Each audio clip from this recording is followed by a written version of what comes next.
All right, let's talk about the few different ways that you can structure the capital for a hard money company, for a hard money fund. Now, important disclosure here, I'm not an attorney, a securities attorney. Make sure that you consult the right kind of lawyer when it comes to raising capital, putting together a fund or not, whatever it may be, definitely consult the proper type of legal professional.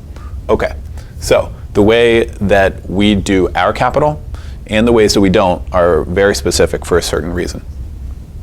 So, we do what's called the co-lender or direct placement model. So in essence, the reason why this works and how this works is in the states where we do business, anyone is allowed to be a commercial lender because we do commercial loans, commercial document set and everything else on investment property. It could be investment residential, it could be investment commercial, and like I said, in the states where we do business, we are a commercial lender, so are all of our capital investors. Why? Because there's no license to be a commercial lender, and that's why this type of setup works. The way it works is, in essence, we are co-lenders with our 75 or so high net worth individuals. At first, we were the broker and loan servicer, and that is how the documents are set up, and we'll get to that. And they were the lenders or investors. And there's different ways. In another section, we're going to get to how to paper your loans and how to assign it to your investor to accomplish a couple different things, which we'll get to here periodically. One important thing to note in this is that our company is not borrowing the money from the capital investor. We're not signing a note for them and saying, oh, hey, we're gonna, on your 500 grand, we're gonna pay you 10% annually. It's not like that. They're in a loan, in a specific loan on 123 Main Street. Maybe this capital investor has a $100,000 loan, this one has 50,000, another one has 50,000, and we're the loan broker and servicing agent. Or it could be that, you know, a capital investor has 80 on hand and we have 20 on hand, so we'll go in with him. Could be any of those setups. And the way we document this is with a broker and servicing agreement. Again, the right kind of lawyer can provide that. And it outlines what we are responsible for as the broker of the loan, meaning we provide all of the documents necessary for underwriting, what the lender is responsible for. In essence, if they need to do due diligence or not. Mind you, these are high net worth individuals. They're not companies. They're not even necessarily real estate professionals. But their risk is always theirs, just like in any other investment. It's their capital, their risk. So if they feel they need to do underwriting on top of the underwriting package we provide to them, they're encouraged to do so. Whatever makes them feel more comfortable with their investment, that's what they're responsible for. The servicing part of it, we maintain the entire servicing portfolio of loans, and we're responsible for certain things, monitoring the property's taxes and insurance, for example. Issuing 1098s to the borrowers, saying this is the mortgage interest that they paid through the year, just like any bank would, and also issuing a 1099 INT to the capital investors to show what they earned. Now, this is pretty easy to do when you get to the loan servicing software like the one that I mentioned earlier. It's a little bit more manual work when you're talking about running it through QuickBooks and doing these calculations on your own, but totally very doable. We did those on our own, for sure. Okay, so that is the model we prefer. There's a bit more moving parts on the back end. You have to deal with more people in terms of investor relations, answer more people's questions, but we've developed it into a smooth system so it works well. It keeps the risk down, keeps profitability good, and there's the reason why we like it, and we'll get to this in the step-by-step process of how to bring an investor on board, is the transparency that's included in it. In this model, each loan is 100% transparent to your capital investor. What the underwriting was done on the property, the underwriting that was done on the borrower. They can even see the lien recorded in public record. They know everything about it. If they're in the area, which I'll recommend that they are, but we'll get to that in a second too, they can even drive by the property. All kinds of stuff. They can come in your office and ask questions about it. They're going to get a monthly statement showing the loans that they're invested in and their status when you're set up to do that. So for a number of different reasons, transparency being number one, we prefer this model right here. Okay, another model, and we have other competing companies that we know of that have used the fund model. Back then it was called a Reg D, and again that's a section of the SEC called Regulation D for raising a private fund, and then I think more recently there's been a Regulation C. Either way, not my area of expertise, and we've also never run a fund before, but I know plenty about them. The way that would work is, instead of showing deal to deal to a potential capital investor, you would show them your private placement memorandum or offering circular, one of those terms for the document that would show exactly what you plan to do with your hard money fund. Here are the types of loans we're going to do in these kinds of areas. Here's our underwriting criteria. Here's when you get paid. And then the capital investor would say, okay, I'm going to write a check to the fund. And they would never see deal to deal, right? So they lose a lot of transparency there. And like I mentioned, when we started in 2007, people were super paranoid about where their money was going. Oh, also after this was right around the time, I think Bernie Madoff, that all came out in 2008, I believe off the top of my head. Huge, gigantic Ponzi scheme. And the reason why people didn't know that their money was not in real investments is because it was a private fund. It was a Reg D sort of fund where they would drop their money into and just get statements and trust that everything was on the up and up behind the scenes, which, as of course we now know, it was not. So the direct placement model prevents that. They have more control over it.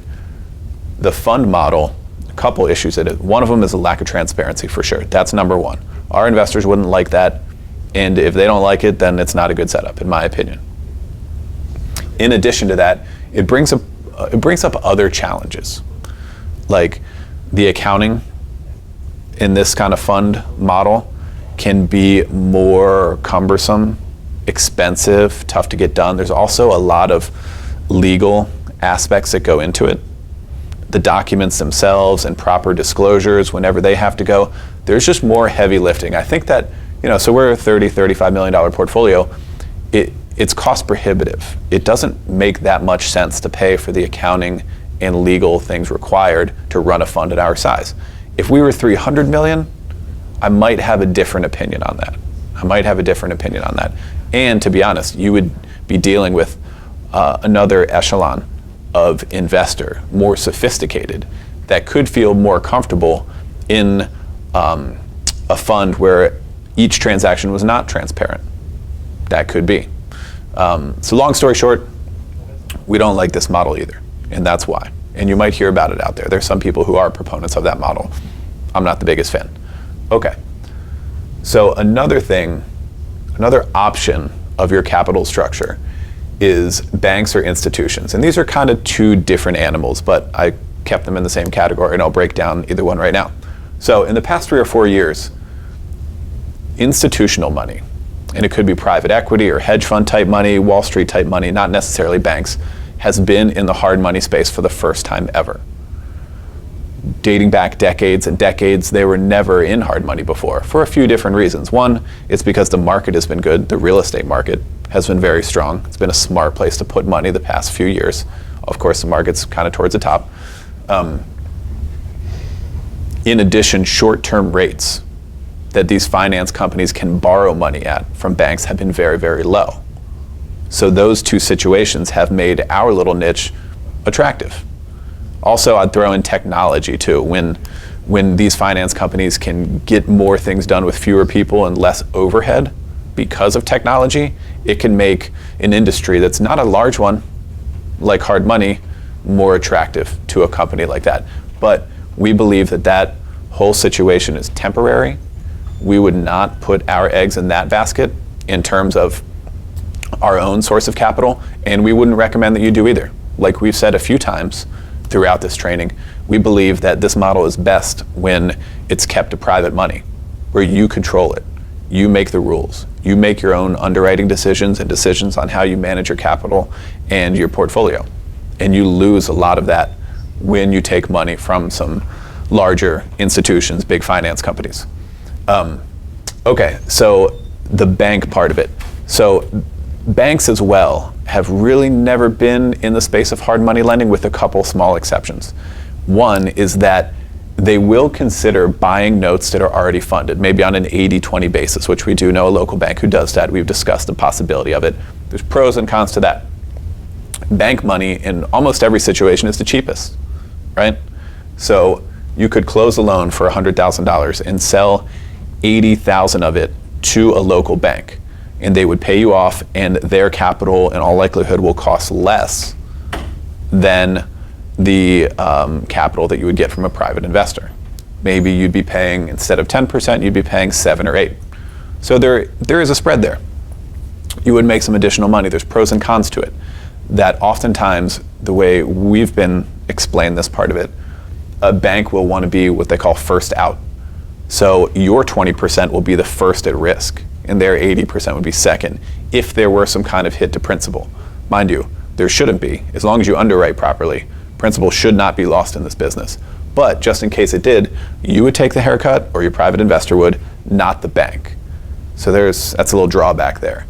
In addition, I've also been told that they would set this up like a credit line that would have to be personally guaranteed, personally signed for by me and Jason, by the owners of the hard money company, which also, there's a risk there too. Again, we shouldn't take any hits to principal, but that doesn't mean you necessarily want to sign personally for it and increase your risk. So in exchange for that risk, and there being a couple point spread on the deals that we would do with them, not to mention the whole back end process of having them underwrite and approve and fund that note purchase, the bang for the buck just wasn't there. Adding on the additional risk for a couple points of spread, we didn't see how it made a lot of sense. So we like to do the original way. We don't see that there has been an advancement in the hard money world that's any better. We only see developments recently that, frankly, in our opinion, are worse. When it comes to setting up a fund that isn't great for a $30 million capital base, doing banks or institutions, we just don't really see it being the right way to go. Okay, so now we're talking about the sales process. I shouldn't even call it sales process. It's just a process of presenting your company, what you guys do, and then later on specific deals to investors to actually get them to fund their first deal, and later on many, many more deals after that. So there's a big difference between a guy or gal with some investable capital saying that they're interested in getting into hard money and actually funding deals. And this process that I've put together over the years is going to really dramatically increase your closing percentage. How many of those people that say they're interested and have the resources do deals? And so this is going to troubleshoot a lot of that for you with my experience over the years. Okay. So remember when I was talking about putting together that spreadsheet of people that you know that could be potential capital investors, and then later on referrals of those people they may know, and it'll grow over time, believe me, like it'll start growing organically. But your first handful of people to sign up, you're going to want to use this process very, very specifically, without skipping any steps, to make the likelihood of closing that investor as high as possible. Okay, so once you've identified these people, you will email them the deck. You call it a pitch deck, capital presentation, investor info packet, whatever you want to call it. We have a long and a short one, and you can use either one. I kind of prefer the short one, which is 6 or 7 pages of a PowerPoint presentation with things laid out very large and with graphics and with big bullet points, so that we're not requiring, the other one's long, is written back in 2007 or 8. It's 20 pages long, they're small type. We're not requiring people to read a book in order to do deals with us, or not look at it at all, which is also not good. You want them to have a very, very good grasp of what your company does and why this all makes sense. So I like the shorter investor presentation, and in addition to that, when I email it, I include bullet points of us and what we do. Because a lot of busy people, frankly, they're not going to open the attachment and go through it in detail. They just won't. But there's a good chance that you'll get their attention by using the bullet points within the email. So that's the first thing. We email over the pitch deck and we schedule the meeting. Now, I put an asterisk beside that part because it's going to be to your benefit to target capital investors in your local area. for a number of different reasons. One is you're going to be lending in your local area.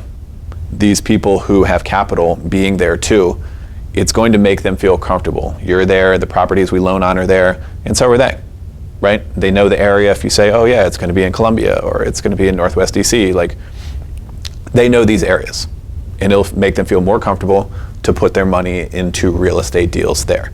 So that's what we do on the next step, in-person meeting. You can bring your pitch deck in a nice folder, business cards. This is a pretty casual business, real estate and real estate investing. You don't have to wear a suit, but at the same time, you do want to look presentable, right? Have your stuff together, have branded materials that you can explain to them. There's a good chance they didn't read the investor packet that you emailed to them, so you can hand it to them as well. You don't have to walk them through the actual thing. You're just going to have a casual conversation. This is us. This is what we do. This is why it makes sense. And a very important point. Some people have heard of hard money and many people have not. So one very important point in the presentation to hammer home is that this model has been the exact same for a long time. We're not inventing anything. We're not doing anything super creative. This is the way it's worked for a long time. All we have to do is execute on the plan that's already there. All we have to do is follow the blueprint. We're going to earn a good return. Our borrowers are going to do their deals. And the principal, the capital, is going to be safe and protected. Okay? So that's the way this casual in-person meeting goes. I used to like doing lunches. You can do lunches, maybe happy hour, stuff like that. Not too formal. Again, like I said, you don't need to, go to Morton's and wear a suit. Like, it's not really like that. Same with the ideal investors don't tend to be the people who require that, to be honest. They just want to know that you have your stuff together, you're a good person, and you're doing good business. So, this next part, after you gauge their level of interest, and most of the time people are interested, 10, 11%, you can't get too many places. And 10, 11% that is secured by collateral, you certainly can't get that many places. It's a fantastic investment vehicle. And the right kind of investors, you won't have to sell them on why this is a good idea. They will already get it. Let me say that again. The people who are going to end up funding your loans, who you're going to work with for a long time, they will understand very quickly why this makes a lot of sense. You do not have to spend a lot of time convincing people why this is a good investment. If they don't get it, it's a big red flag and you're going to want to start thinking about walking away. Okay. So, an important part is the whole concept of scarcity. Scarcity, when it comes to selling to affluent people, is super important. If they feel like you need it, if they feel like you want it, like it's there for anybody, it won't be attractive to them. And the very opposite is true too. If they feel like it's scarce, it's exclusive, like a country club membership where they only open it up once a year, they will want it much, much more. So the way you play this, and it's not untrue, it'll likely be the situation when you don't have too many loans, they will already be funded. Okay? Because you cannot close somebody to fund a deal next week. It doesn't work that way. If you go too quickly, if you try to push them into a deal that's closing soon, they will get nervous. And they'll be also worried that nobody else has funded this deal already, and their capital will be much less likely to come into your deals. And let's think about the opposite side of things. The way the scripting goes is, I'm glad you're interested in it. I think you'll see it as a fantastic investment. That being said, we don't have any availability right now. Our entire pipeline is funded, and we have some capital on the sidelines. That being said, our company is growing, and we'll likely have some availability for you in the near future. Call it a month, maybe 6 weeks, something like that. And that's where you leave it. You do not try to close them on that deal that's funding next week, because your likelihood of doing so is going to drop dramatically. You put them on the shelf, as I like to say. And that's not like a disrespectful sort of thing. You just sit them on the side and wait for a month or so, right? And that takes discipline, especially when you have loans coming into the pipeline like we did in year one during 2008, our first full year. Loans coming into the pipeline pretty quickly, and you have to match up the capital to be able to fund them. Having the discipline to say, I don't have anything for you right now, but I will, was very, very difficult. It was also crucial. Super important to be able to do that.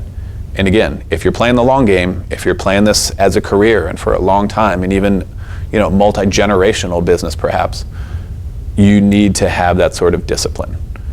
If you can't stop yourself from doing that, if you just are dying to go for the quick buck of the closing next week, and mind you, you'll get that funded elsewhere. You'll get that funded with somebody you met last month. You will. It'll happen. It happened for us. But you have to be honest with yourself and have that discipline, right? Cool. All right, moving on. A month passes. Now you have a live deal for them. You get back to them. You say, hey, we have this deal. It's closing in 10 days. Here's a situation, and you're going to send them over what we call a loan summary. It's going to be just the broad strokes, just the basic points of the loan. It's not going to be any borrower information. It's not going to be the exact address. It's going to be the street name in the town, Bowie, Maryland, whatever, Main Street, credit score, cash to close, which is a very, very important part of the underwriting process, the loan to value, and the amount of the construction work. Those are in bullet points that we use a document called loan summary. We send it over to gauge their level of interest. And here's another important point here. You're going to send them over a good deal. There's no turning it down. Turning it down is not part of anybody who's going to work with you. They need to know that there have been 9 deals that got turned down because that's part of our screening and underwriting process. This is the 1 out of 10 that made it to you, the capital investor. It's already been underwritten. This is a deal. If you can't pull the trigger on this deal, hard money lending is not for you. Now, this is an important point because a lot of people, skilled business people especially, they will be trained to start with no. They will be trained to negotiate first. Never bite at the first one. So this is why the scripting is important to talk them out of that. Just like I was saying. They're normally going to say, yeah, I'm not a big fan of this deal, that sort of thing. And you have to say, look, this is a widget. This is a standard hard money deal. It checks all the boxes we need to check to even make it to your email inbox. This is a deal. If you can't do this hard money loan, you can't do any of them. It's just not for you. So that, I would be nice about that. I wouldn't maybe say it so frankly, but that's an important thing to get across because a lot of people will start with no because they're savvy and they're trained to do something like that. But in all likelihood, they'll say, okay, this seems to make a lot of sense. There's a decent credit score, the LTV is good, it's under 65 LTV, I know this area, let's do it. And then you send them the full underwriting link that will have your valuation and a credit report, an asset statement for the first time you do it, PICs, property inspection, all the normal stuff that we covered in the underwriting and documenting a file section. And you get on, after you email that over to them and say, call me to answer any questions or I'll give you a call, either one, and then you get on the phone, go through the underwriting stuff with them. Mind you, this is all for deal number 1, for the first deal they fund with you. On deal number 2, 3, 50, it's going to get so much easier. This is only deal number 1, okay? So it's not nearly this cumbersome as it goes down the road. And nowadays, as you do a few deals, like you can get people to send over money just with a text message or a quick email. But this is important when you're first raising capital. For doing the first deal, you have to do it like this. Okay. So after you're on the phone with them and you answer any questions they might have, email over your broker and servicing agreement or whatever agreements your attorney thinks are the right ones and your wire instructions, and give them a couple days ahead of time. If a deal's closing on Thursday, have them wire the money to you, not to the title company, on Tuesday, call it. And again, you want them to send it to you for a couple of reasons. One, they might think it's safer for them to send directly to the title company, but it's really not because you're collecting the payoff anyway. So you're going to have their funds in your account at some point. And that has to be part of the agreements that you signed and everything else. But also, you don't want the title company to be asking you about the timing of a wire that you don't know because you have to ask a third-party capital investor. You just don't want to be in that situation. So have them send to you. That way you can control the timing of the wire to the title company when all of the underwriting requirements and their insurance is there and the title company has signed the closing instructions, all the necessary things that we covered in preparing for closing section of this training. You can control the timing of the wire. Then you close, you disperse the checks and the documents, like the checks as we described earlier, and you send them a copy of the documents. Way back in the day, we used to cut checks and mail them out with copies of the documents, and now it's all done electronically. And it's very, very important to define your system of communication.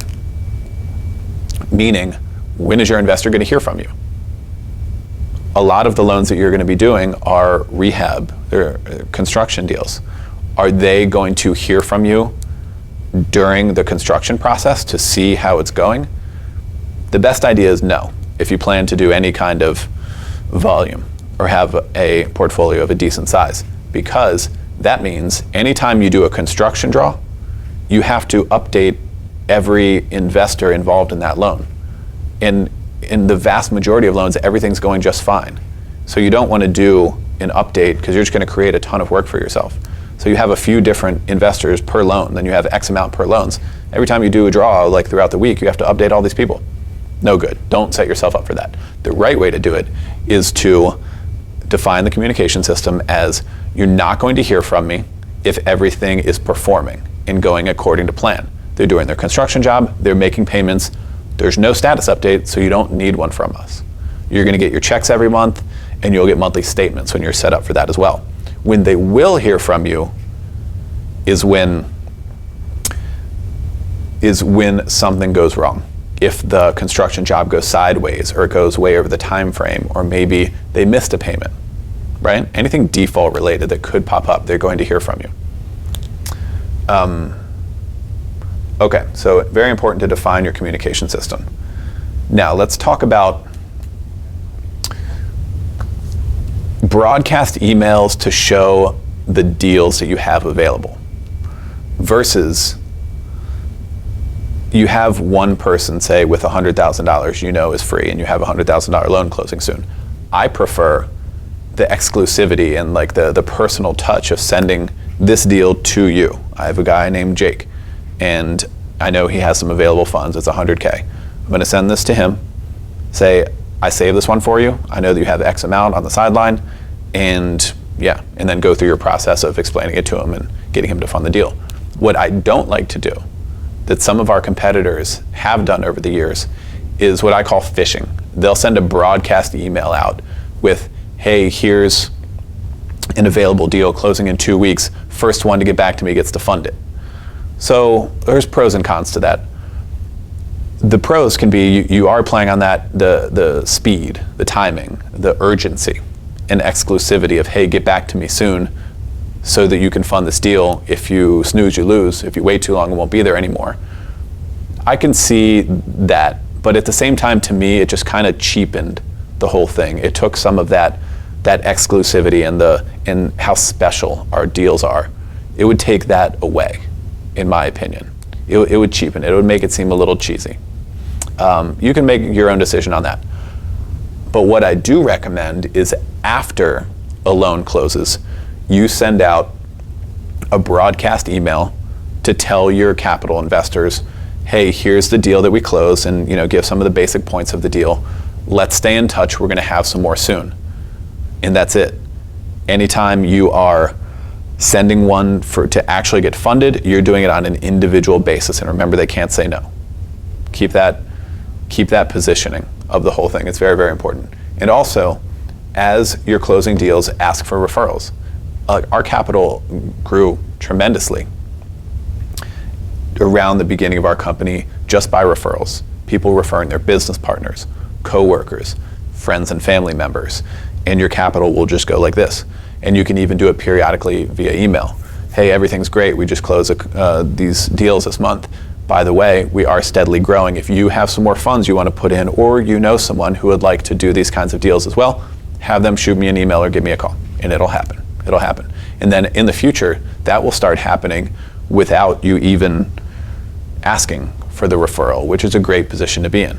You have more capital than what you can use. That's the position we're in now and have been for some years.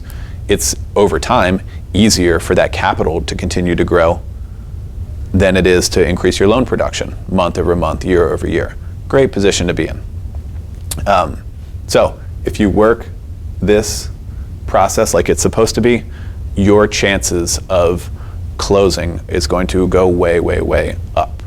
If you skip some of these steps, especially you don't put enough emphasis on the scarcity of the whole thing, investors are going to get nervous and they might not want to do your deals. Okay? All right. So let's talk about loan defaults. It's a very important part of managing a portfolio. There's a few different things that can trigger a loan default. One is, of course, a missed payment. In our loan docs, if a client gets to 30 days late on an interest payment, it can trigger default. It doesn't have to, it's our judgment call. And in some cases, maybe we have a good client who we've done plenty of loans for, and he's going to be, 35 days late, just into the next month, and then he's going to catch up on the payment. Absolutely fine. And you're going to want to set that precedent with your capital investor that you don't want to piss off a good client for some, good borrowers are hard to come by. So you don't want to make them mad by hitting them with defaults or maybe late fees or something like that for the right person. But then again, most of the people, they are. It will be a default if they get to 30 days late, if they go over the loan term, for sure. We write most of our loans in 9 months, maybe 12. So maturity date defaults can happen. Also, the construction agreement inside the loan documents has a time frame on it. Most likely it'd be 90, 120, 150, 180 days to get the job done. They have to do it within that time frame. If they don't, they could be getting defaulted. Not that many defaults happen because of that, but it's in there in case we need it. Another concern in the world of residential investment lending is if somebody buys a property as an investment property, does work to it, and for whatever reason, maybe it doesn't sell or something, or they couldn't get the refi, they move into the property, making it a primary residence, which is a violation of our loan documents in many different places. A number of the different agreements within the document set stipulate that they cannot move into the property. That can trigger a default. Also, putting a second lien on the property behind yours. It is the reality that real estate investors will oftentimes bring in other sorts of capital to pay for closing costs, or maybe to be, maybe not a second mortgage, sometimes yes, sometimes no, but you're oftentimes not their only source of capital. They might be raising from friends and family or other unsecured lines, whatever it may be. So you don't have to default somebody, and in all likelihood you won't even know if a second lien shows up behind yours in public record, but it's written into your documents in case you need it. You can default somebody for putting a lien behind yours. Okay, so let's talk about the default process and the different ways to cure it. If somebody goes into default, first thing you do is switch it to the default rate, interest rate. In our markets, that's 24%, and then we send them a letter from our attorney. Remember, it's better to have your attorney that does your loan documents send it, because it will scare them more than a letter from your lending company saying you're in default, okay? An attorney letter always gets people's attention, so that's step number one. Oftentimes, these situations can be resolved. They can, even if they've gone over the date or they've missed some payments, they're going to get out on their own. Maybe their construction job went over budget, so they don't have money to make the monthly payments like they were before, and the property hasn't sold quite yet, so they might miss a few. It happens. No problem at all. It's part of the game. You can collect it on the loan payoff, especially if you did your underwriting correctly, because in all likelihood, they're going to be selling the property for way more than what your loan amount is, probably double your loan amount, okay? Or refinance. Sometimes that's a situation where they're holding onto the property as a rental, and it takes them some time to get that refinance approved and closed, because you know how banks are. So whatever it may be, most defaults don't require any further action. They cure on their own. Now, if you do get further than that, if they're not paying off within the time frame of what the default letter said, you can send the file to the attorneys to start the foreclosure process. It varies greatly how that process goes in each state. It can be either judicial or non-judicial. It can be quicker, it can be long. It can be a year, or it can be a month. And we have, honestly, jurisdictions where it could be as quick as a month or take as long as a year based on places we lend, and we adjust our underwriting accordingly. That's part of it. So if they don't pop up, they don't come back, they don't exit on their own, you're going to end up at a foreclosure auction sale. You set a minimum bid, which is usually, as long as you did your underwriting right, is usually going to be the total amount of what you're owed. again, call it $100,000. You started out with a $75,000 loan. Now there's default interest, there's some attorney's fees. Your total payoff is $100,000. That's going to be your opening bid at an auction. And if you did your job in underwriting correctly, that's going to be bid up a little bit, and you get paid off in full, and you're out. If maybe the payoff gets too high, or the property deteriorates a bit, or maybe it's just in an undesirable area that maybe you shouldn't have lent in the first place, you might end up taking that property back. It shouldn't happen often. In our experience, we run about a 10% default rate, meaning any possible default at all, a missed payment, anything else, out of 250 loans outstanding, it'd be 25. Actual open foreclosure files with the lawyer would be about 5%, about half of that. And REO, meaning we took the property back to own it and deal with it ourselves, very, very few, 0.05%, based on the numbers we did out of a few thousand loans. So it's not bad. As long as you do your underwriting right, you should not be owning these properties ever, nor do you want to. Okay, so then you have some other potential cures. If you don't get paid in full via selling the property itself, you can also get a judgment. And again, this varies by jurisdiction, so you're going to want to talk to your loan document attorney about how this process would work for the confession of judgment, whatever it's called in your state. In essence, that's the personal guarantee that your borrowers sign or the guarantors sign at loan closing, say that not only is their company responsible, because many of them are purchased by an LLC, but they also sign personally. They're also personally liable for that debt. So in a situation where you don't get all your money back at a foreclosure auction sale, they still owe you, okay?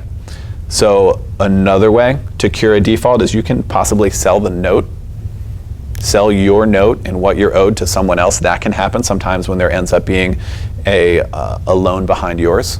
There's a second lien there. It could happen if there's another party involved that's owed money in some other kind of way. There's a dispute between partners. Stuff like that could end up in somebody offering to buy your note, and then they go collect on it through their own means, which has happened. So that's a possible way to cure a default. Deed in lieu, I put down there as well. Sometimes it happens that they just can't complete the job. Maybe they don't have the resources. Maybe something else happened in life that's preventing them from executing on the transactions they were supposed to, so they can simply sign the property over to you. Mind you, if you play your cards right, you don't have to release your judgment. You can still get a judgment in addition to what you're crediting for the value of the property taken by deed in lieu. Okay, so that's a possible cure of default too. And then also I put bankruptcy down here. I wouldn't say that that's a cure for a default. Actually, it makes it even worse, kind of. But it's something to consider, something you'll need to be knowledgeable of when managing a loan portfolio, is that sometimes a borrower can declare bankruptcy for a couple of reasons. One, it's just a stall tactic. Just a stall tactic to delay the foreclosure auction sale. That's usually the case. And then sometimes they could even be actually bankrupt. This doesn't happen as much, thankfully, where they're actually bankrupt and they need to do a Chapter 13 or 11 or 7 in order to try and get rid of some of the debt which they can't afford. Hopefully you don't end up in that case. So those are the different ways that you can trigger a default and the potential ways to cure it. And mind you, if you play your cards right, if you do your underwriting right, defaults turn into a bonus for both you and your investors. Remember that the interest rate goes up to 24. You're getting 7% of the interest collected, which is just under 30%, plus late fees. And your investor is going to be getting around 17. So if you play your cards right, a payoff and a default is a bonus. You do well on those.